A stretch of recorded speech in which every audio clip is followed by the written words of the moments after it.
Welcome back to our channel. In today's video, we'll be sharing a complete guide on how to change the AI chat color in Snapchat. If you're looking to personalize your AI chat experience and add a touch of vibrancy, then this tutorial is just what you need. Let's jump right in. Step 1. Open the Snapchat app on your device. Look for the familiar yellow icon with a white ghost and tap on it to launch the app.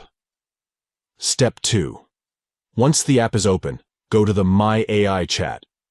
You can find it by tapping on the chat icon and selecting My AI from the list of your conversations.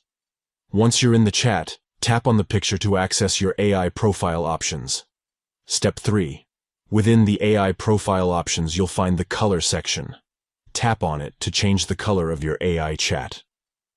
Explore the available color options and select the one that suits your preference and style. By changing the AI chat color, you can give your conversations a fresh and personalized look that reflects your unique taste. Feel free to experiment with different colors until you find the one that resonates with you the most.